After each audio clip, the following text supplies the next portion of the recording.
Pemirsa, gelaran Pilkada Jakarta 2024 ini juga menaruh sejarah baru karena tercatat sebagai pilkada dengan angka golput tertinggi sepanjang sejarah.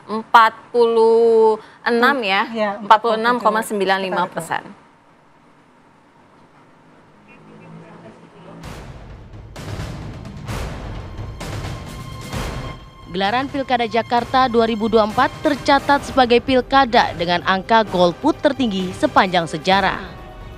Berdasarkan laporan KPU Provinsi Jakarta, tingkat partisipasi pemilih selama proses pencoblosan pada Rabu lalu berada di angka 50% sampai 60%. Artinya, angka partisipasi Pilgub Jakarta tahun ini hanya 4,3 juta dari total daftar pemilih tetap sebanyak 8,2 juta orang. Sebagai perbandingan, dalam pilkada sebelumnya, rata-rata partisipasi pemilih berkisar 65% sampai 70%. Komisi Pemilihan Umum menyebut daerah lain juga mengalami penurunan partisipasi. Provinsi Jawa Barat dengan angka golput tertinggi di angka golput 33,66%, Jawa Tengah 32,58%, dan Jawa Timur dengan angka golput 30,15%. Ya, beragam upaya sudah dilakukan lewat sosialisasi. Namun rendahnya angka partisipasi ini, KPU wajib mengevaluasi. Tim TV One mengabarkan.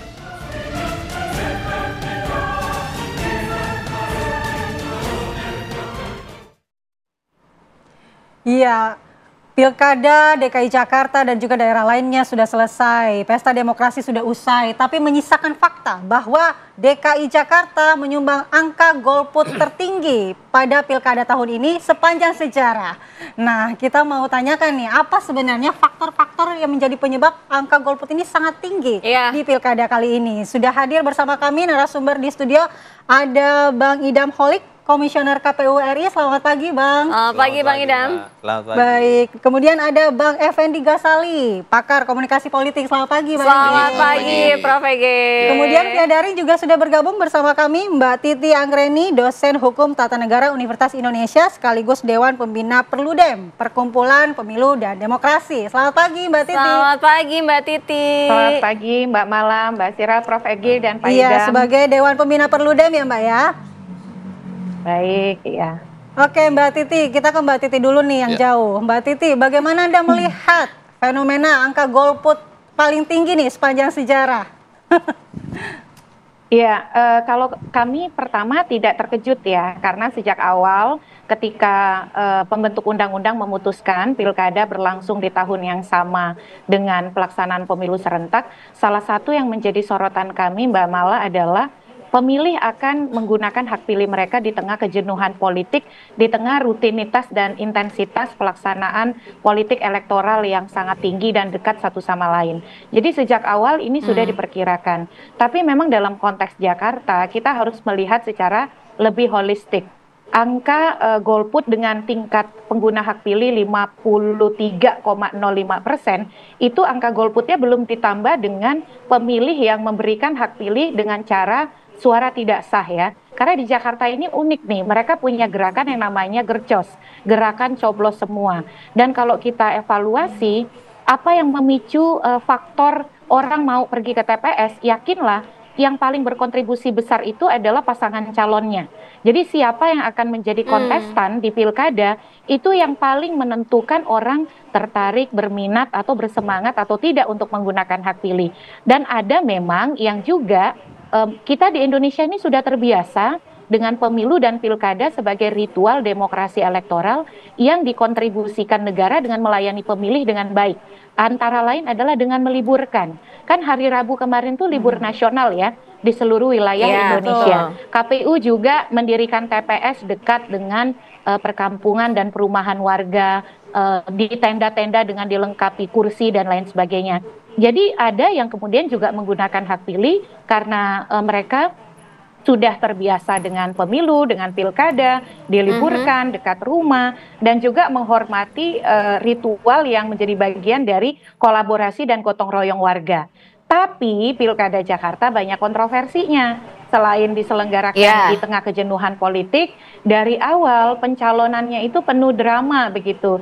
Jadi ilustrasi itu begini, orang tuh baru selesai memilih di pemilu legislatif. Memilih partai tertentu yang konstituennya mengarah kepada calon-calon tertentu yang dianggap kalau memilih partai ini, bayangan mereka nanti saat pilkada calon yang diusung adalah calon yang A begitu ya. Sebagai contoh pemilih PKS saja. Ketika mereka bagian dari pemilih PKS di bulan Februari, lalu kemudian ada pilkada di bulan November, saat pencalonan imaji sebagian besar pendukung PKS misalnya, atau simpatisan atau kemudian orang yang memilih PKS karena bagian dari misalnya politik oposisi, itu membayangkan yang akan dicalonkan itu adalah apakah Anies Baswedan atau Sohibul Iman dan lain sebagainya ya.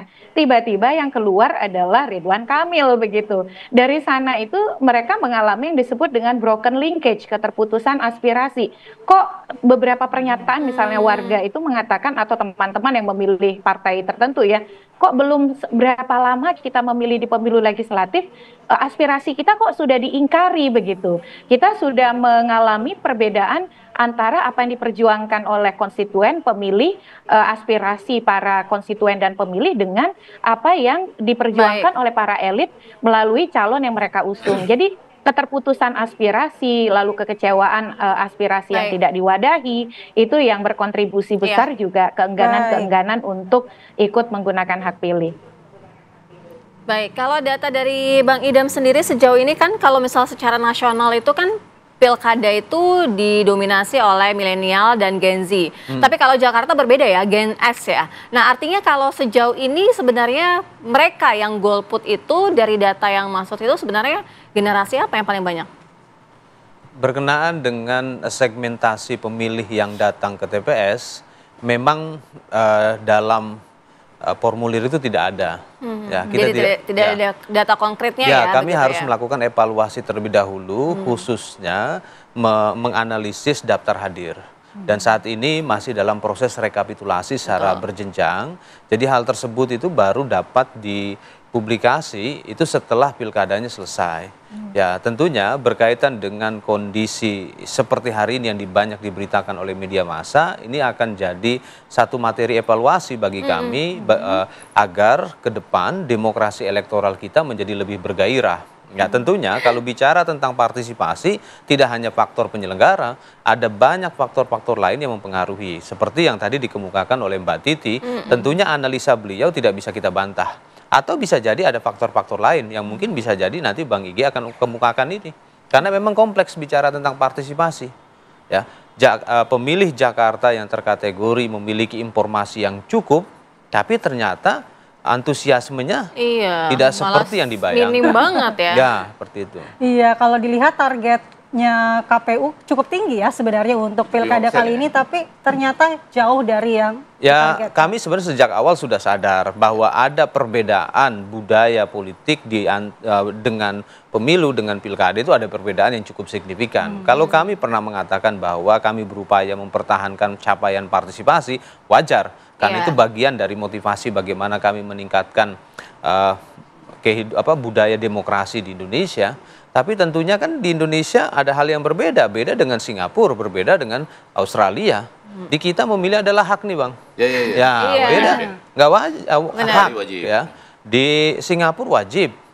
Di Australia wajib. Ya, bagaimana kalau kita misalkan memilih itu wajib? Saya yakin pasti partisipasi tinggi. Tinggi langsung ya. Ya, kebetulan memang negara ini memilih legal standingnya memilih adalah hak.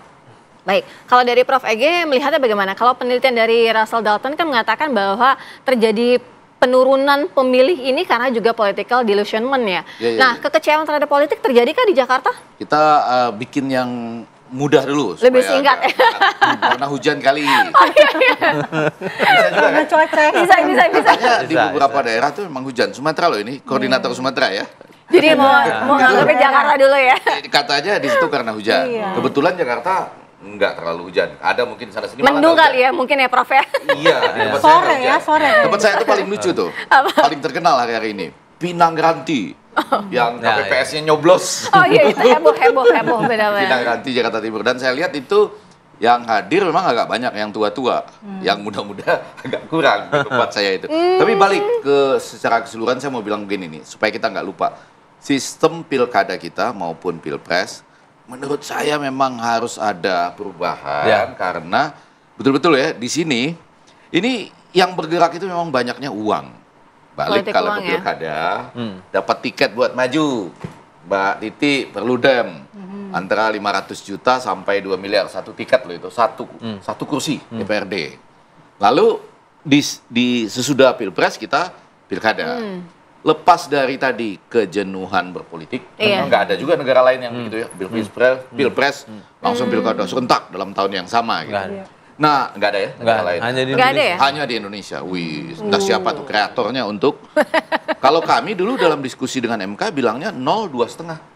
Jadi di tengah-tengah antara pilpres ke pilpres lagi ada pilkada. Tapi yang agak menarik juga adalah di samping kejenuhan, ditambah lagi dengan ada yang mengatakan ini karena amunisi sudah habis di pilpres. Logistik udah habis. Nah, logistiknya apa maksudnya? Apakah berakibat pada APK, alat peraga kampanye, atau sebaran uang dan bansos lain yang itu masih diminati? Kan saya menyebutkan, survei Litbang Kompas saja bulan Juni menyatakan DKI Jakarta 58,3% mau menerima barang atau uang untuk menentukan pilihan. Jadi masih kuat banget berarti ya Prof ya? Iya, ini kalau kan kita serba susah nih. Kalau kita bilang pilih melalui DPRD saja, loh kok kembali ke sana gitu ya? Atau sekedar memindahkan lokus bagi-bagi uangnya. Tapi pada bagian lain kalau mau langsung seperti ini kita seperti nggak bergerak kemana-mana loh. Apalagi sekarang dengan tingkat partisipasi yang rendah karena kejenuhan. Tapi saya mau garis bawahi yang itu tuh bahwa ada, lihat ya di DKI Jakarta salah satu tim sukses dari pasangan dari PKS kebetulan dia mengatakan ini ada kemungkinan kekurangan amunisi. Nah amunisi ini artinya apa? APK alat peraga kampanye atau amunisi secara umum yang sudah kita ketahui yang relatif nggak pernah ditangkap oleh Bawaslu ya. Nggak pernah dituntaskan ya. Iya, atau Gakumdu, jangan langsung Bawaslu lah. Gitu. Jadi maksudnya perlu banyak. Nah dari data yang saya peroleh ini memang menarik sekali bahwa DKI Jakarta ya yang paling itu tuh 46,95 atau 47%. Tapi tidak luput kita harus mengingatkan yang juga menarik perhatian Sumut misalnya. Kan ada Bobby, ada endorser dari Pak Jokowi kan di situ. 45% angka tidak memilihnya gitu ya. Dan pada bagian lain Jawa Tengah 33, Jawa Barat itu 35%. Banten dan kemudian Banten dan Jawa Barat 38%, Jawa Timur 35%. Jadi relatif tinggi kalau dibandingkan dengan Pilpres yang 81%. Berarti ini banyak daerah ya yang angka golputnya termasuk tinggi. Walaupun di sisi lain ada yang menarik nih. Nah, katanya beliau akan segera pergi ke Kabupaten Bangka ya. Bangka. Karena Kota Pangkal Pinang dan Kabupaten Bangka itu kota kosongnya menang. Informasi awalnya awal. Tapi kalau Pangkal Pinang katanya confirm gitu ya. Sementara kota kosongnya menang. Nah di situ menangnya itu di atas 60% dengan tingkat partisipasi 60% juga. Gitu. Jadi Anda lihat Jakarta dan Pangkal Pinang ini harus dipelajari. Unik. Apa yang dipelajari? Oh ya dipelajari kan. Di satu sisi itu ada ibu kota, ya. Yang informasinya banyak sekali. Terus kemudian pergerakan politiknya cepat seperti yang dinyatakan oleh Mbak Titi tadi, tetapi menghasilkan tingkat partisipasi malah terbesar, terendah iya itu rendah, golputnya terbesar, ya terendah dalam sejarah. Belum lagi tadi itu data bahwa ya datang tapi kemudian saya ngelihat itu ada ini loh, ada yang tiga-tiganya dicoret, terus ditulis di atasnya, jadi khusus bawa pen, ya kan? Niat berarti ya? Bawa pen ke dalam, nggak tahu juga kan nggak bisa juga digeledah ya. Ya, Ketua KPPS harusnya memperingatkan ketika jangan bawa pen gitu, jangan bawa pena gitu. Dan pada saat rapat pembukaan pemungutan suara sudah diberikan arahan kepada pemilih. Cuma akhirnya dengan penuh semangat lolos juga, dia coret tiga-tiganya, terus dia tulis bohong semua. Coba itu ya.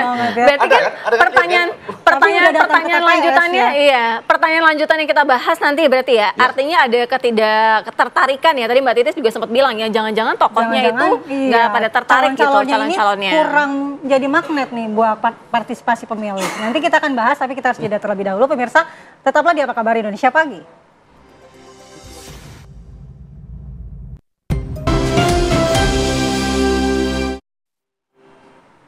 Terima kasih Anda masih bersama kami. Kita lanjutkan dialog. Saya ingin ke Prof. Ege. Prof. Ege, kalau misalnya kan ada yang bilang juga nih, kan katanya tokoh-tokohnya nih kurang mewakili. Karena sebelumnya juga ada beberapa informasi, ada survei yang memang nama Anies Baswedan paling tinggi, kemudian Basuki Cahayapurnama. Nah, apakah itu juga salah satu faktor mempengaruhi bahwa golput ini sangat tinggi? Bicara soal Anies nanti kita berkutatnya panjang dan lebar. Yaitu yang pertama, bahwa ini ada urusan sendiri dengan Prabowo dulu. Kalau ini maju, kamu nggak maju ya dan lain-lain. Nah itu soal etika politik. Jangan-jangan bisa Prabowo benar atau bagaimana lah. Yang kedua tentu saja dikaitkan jangan sana lah nanti 2029 punya masalah. Tapi kan pada faktanya seakan-akan didukung oleh banyak partai. Betul nggak? Tiba-tiba ditarik. Iya. Bahkan ketika MK sudah memberikan kesempatan juga tidak jadi. Nah, muncullah alternatif. Lain. Kembali ke pertanyaan tadi, kan sudah ada pernyataan. Anda tinggal googling saja, cari salah satu partai mengatakan bukan kami nggak kerja di DKI Jakarta ini. Kalau memang calonnya demikian, dia kan nggak bisa menang, kurang lebih gitulah gitu. Bahasanya dia lebih nakal lagi. Gitu ya. Nah, balik ke soal tokoh-tokoh tadi, kita sedang menghadapi apapun alasannya ya. Yang menarik tuh untuk diteliti adalah nanti masih ada Mbak Titi kan? Masih. Bagaimana di daerah-daerah yang dalam tanda petik dukungan partainya tinggi gitu, tapi angka partisipasi pemilihnya rendah loh. Padahal kalau dihitung dari Pilpres yang tadi saya bilang sekitar 81%, dan pemenangnya kurang lebih adalah partai-partai yang bersama-sama itu, ya, yang terkenal sekarang dengan istilah tertentu itu ya, ada kelompok partai itu, nah malah rendah. Ya. Sumatera Utara misalnya, itu kan rendah. DKI Jakarta blek gitu ya, cuma tinggal lawan satu sama independen, rendah. Jadi kan ini menjadi menarik. Bahkan sekarang ini sedang bergulir di Mahkamah Konstitusi. Saya nanti akan memutuskan ikutan nggak jadi ahli ya. Nggak tahu nih KPU sudah mulai terpanggil ya. Belum. Bahwa di setiap pilkada itu harus ada kotak kosongnya. Jadi maksudnya kalau ada calon lawan kotak kosong, nah itu memang sudah ada. Tapi kalau misalnya DKI Jakarta ada 3 calon, tetapi kalau rakyat mengatakan ini 3 ini tidak sesuai karena ini adalah hasil dari dalam tanda petik oligarki dengan segala rinciannya, ada kotak kosongnya. Bisa milih. Iya, karena apa? Saya kan menemukan itu bahwa ada orang yang datang ketika partisipasi rendah, dia datang. Lalu dia coret 3 aja. Yang tadi bohong semua itu. Ini semua bohong. Itu ada 3 tingkat partisipasinya. Yang pertama dia datang. Walaupun hujan mungkin. Yang kedua gunakan hak dia suaranya bawa ya. pen, ya, walaupun itu harusnya dicek dulu, tapi dia berhasil bawa. Dan yang ketiga dia merencanakan grafiti apa yang dia akan. Nah, lebih baik kalau ada satu kotak kosong, ya, dia orang milih datang tapi milih. Jadi dia tetap berpartisipasi tetapi memilih kotak kosong. Jadi mengurangi angka golput. Kalau saya ngomong kotak kosong, wajahnya agak sedih. Kita tanya ke Mbak Titi. KPU menginginkan partisipasi tinggi dan tidak mengarah ke kotak kosong gitu. Cuma kalau ini kan fakta. Kenapa nggak kita coba balik? Orang datang lalu bilang, oh ini bukan, ini hasil oligarki, hasil jual beli tiket untuk maju, hasil dari borong tiket, saya pilih yang kotak kosong aja. Untuk mengatakan silahkan dimunculkan calon lain pada tahun depan ya, kalau itu ya, kalau terjadi kotak kosong yang menang. September 2020. Kalau dari Bang Idam kira-kira berarti kalau misalnya ada kemungkinan gitu Jakarta akan diberlakukan seperti itu kalau misalnya memang kejadian seperti ini lagi gitu, tidak menarik dan lain sebagainya, dihadirkan juga, ditampilkan kayak Prof. Ege bilang ada kotak kosongnya di situ. Lagi bergulir Wakil Kamal dan kawan-kawan nih yang sebenarnya yang dikemukakan oleh beliau itu sedang dalam proses persidangan di Mahkamah Konstitusi. Judicial review ya, judicial review berkenaan dengan salah satu pasalnya itu pasal 54C ayat 2. Jadi memang pemohon memohon seperti yang disampaikan oleh beliau. Ya tentunya kami sebagai penyelenggara pilkada kami tidak bisa berkomentar terlalu jauh. Karena ada persidangan masih ya. Ya, karena dalam Masih persidangan proses ya, kita masih hormati ditunggu. proses ini. Apapun nanti putusannya, sebagaimana kita ketahui putusan Mahkamah Konstitusi itu erga omnes, maka KPU akan laksanakan. Tapi sebelum ke Mbak Titi, ke Bang Idam, Ya. tadi kalau kata Bang Ege ini selain adanya sistem kita yang kayak gitu tidak ada pilihan kotak kosong untuk memilih, terus kemudian tokoh-tokohnya mungkin juga berpengaruh. Apakah KPU sendiri sudah ada identifikasi di beberapa hari setelah pilkada ini? Apakah mungkin pendekatan ke masyarakat, sosialisasinya masih kurang mengenai atau bagaimana? Jakarta ini adalah epicentrum ya, epicentrum atau pusat informasi Indonesia. Dan hari ini pengguna smartphone di Jakarta mungkin bisa sampai 150%, Bang. Hah? 200 kali. Kita punya 2 deh. Saya punya 2. Iya, Anda punya 2. Ya mungkin bisa jadi seperti itu. Artinya dipastikan setiap pemilih di Jakarta itu memiliki smartphone atau memiliki akses internet. Kan kita ketahui dengan smartphone hari ini semua pengguna smartphone itu menjadi halayak kaptif dalam penerima informasi. Apalagi ada yang namanya grup di Messenger. Pasti informasi itu tersampaikan dengan baik. Jadi sebenarnya aksesnya gampang ya, mau cari tokoh ini, track recordnya apa, visi misinya Dan apa, ini menariknya kan sebagainya gitu ya. kalau dalam studi perilaku pemilih, kalau pemilihnya well informed, maka dia akan aktif.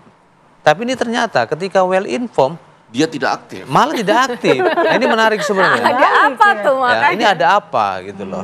Dan kalau tadi dikemukakan persoalan kandidat, ya tentunya kalau dalam perspektif marketing politik itu bisa jadi dibenarkan. Tapi kami sebagai penyelenggara pilkada tidak punya kapasitas bicara hal tersebut. Mungkin beliau yang lebih otoritatif bicara marketing politik dalam melihat pilkada Saya cuma DKI. mengutip Pak dari partai pengusung Pak. Jadi saya nggak menyampaikan apa-apa. Partai pengusung mengatakan 2 hal. Satu, ya memang calon. Ditambah satu lagi, amunisi sudah Tidak habis. ada, sudah Pada habis. pilpres, gitu. Habis-habisan gitu amunisinya. Ya kalau kami yang jelas hari ini akan menjadi bahan evaluasi kami Oke, ke depan akan dievaluasi. karena ini menjadi kewajiban kita bersama untuk mengaktifasi partisipasi. Oke, kita ke Mbak Titi. Mbak Titi mendengar tadi analisa dari Prof. Ege, kemudian dari Bang Idam juga mengatakan bahwa akan ada evaluasi terkait dengan kondisi di mana angka golput yang sangat tinggi ini. Bagaimana Mbak Titi sendiri melihat faktor-faktor lainnya selain tadi kejenuhan politik, kemudian tokoh-tokoh atau calon-calon kepala daerahnya mungkin tidak sesuai dengan harapan yang diinginkan oleh pemilih sehingga tingkat partisipasinya kurang ditingkatkan begitu. Bagaimana faktor-faktor lainnya, Mbak?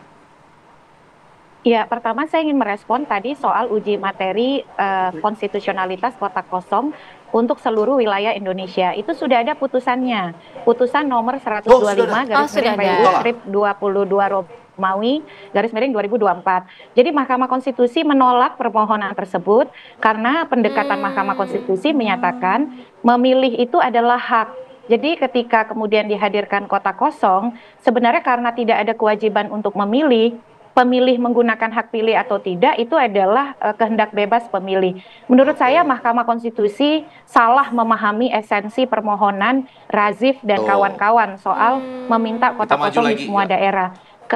Ya, karena bagus Pak Ege. Karena kotak kosong yang diminta itu adalah untuk membawa konsekuensi pilihan. Kalau pemilih tidak datang ke TPS, sekarang ini analisis golput bercampur antara yang malas, yang abstain, dan yang protes. Jadi di dalam golput itu ada 3 elemen pemilih.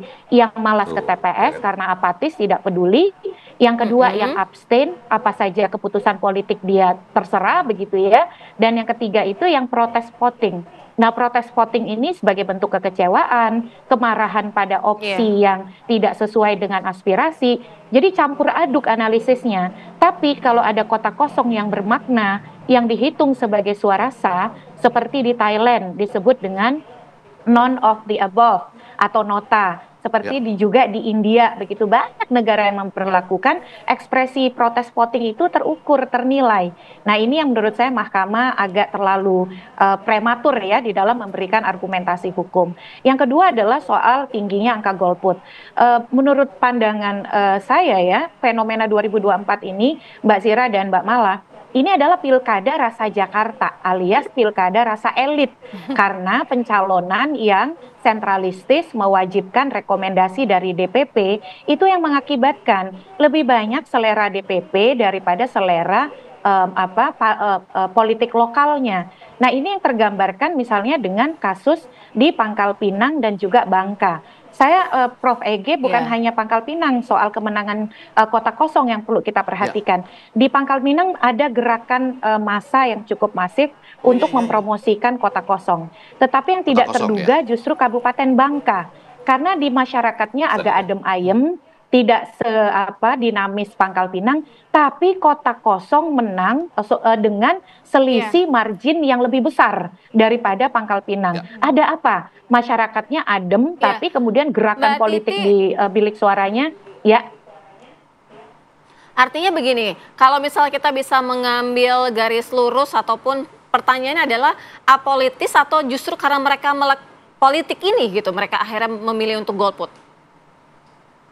Kalau saya lihat dua faktor itu, ada yang jenuh, malas, capek karena narasi di pilkada itu tidak beda jauh dengan pilpres.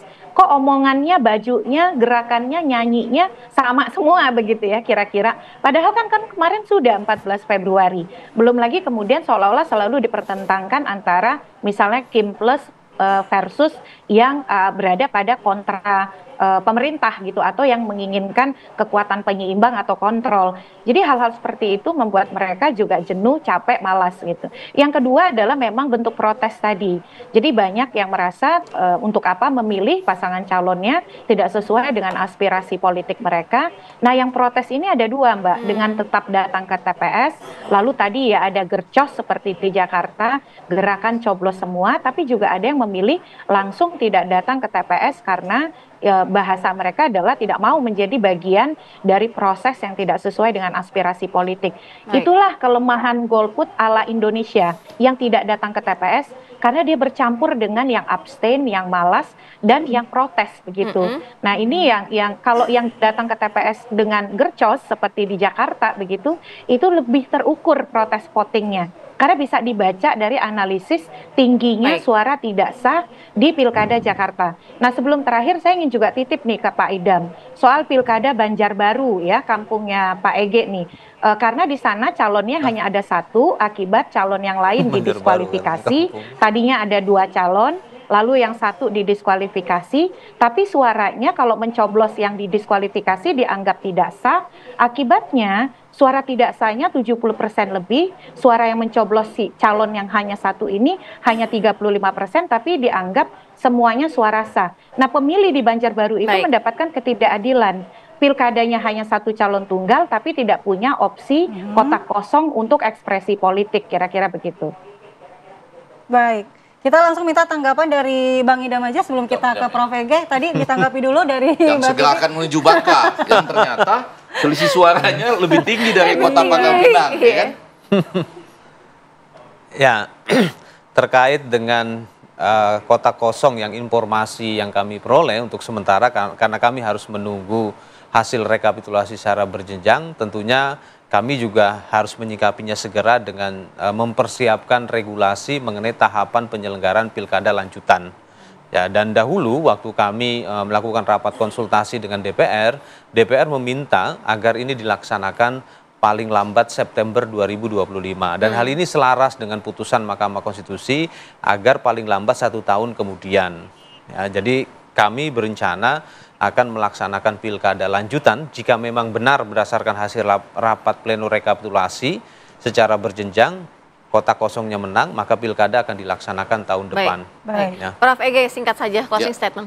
Ya, saya mau mengatakan barangkali Bu Titi dan ini teman-teman KPU mendengarkan saja, mungkin perlu ke Mahkamah Konstitusi lagi dengan berpatokan pada 3 hal tadi. Yang pertama, ternyata jumlah partai yang berkumpul dalam jumlah besar tidak menjamin terjadinya angka partisipasi pemilih yang tinggi. Ini buktinya nih kan dengan Jakarta, Sumatera Utara, semua yang di Jawa ini dibandingkan misalnya dengan Pilpres. Kemudian yang kedua, tadi ada masyarakat yang menggerakkan kota kosongnya bisa menang, tidak digerakkan pun kalau jadi ini di Kabupaten Bangka bisa menang kata Pak Titi. Jadi artinya kita harus membedakan betul dan di situ esensinya bagi Mahkamah Konstitusi bahwa ada dalam tanda petik semacam peringatan dari rakyat. Kalau Anda main oligarki yang dihasilkan dari jual beli kursi untuk maju memenuhi threshold di pilkada, supaya bisa maju pilkada, berapa tiket, berapa kursi, Anda nanti akan ditantang oleh kota kosong.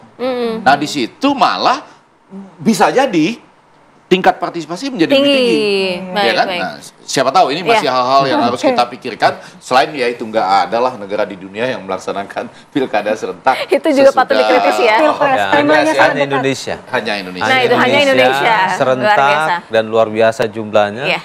Ya. Terima kasih Bang Idam, terima kasih Prof. Ege, terima kasih Selamat Mbak Titi, terima kasih. Selamat kebangga ya, hati-hati ya.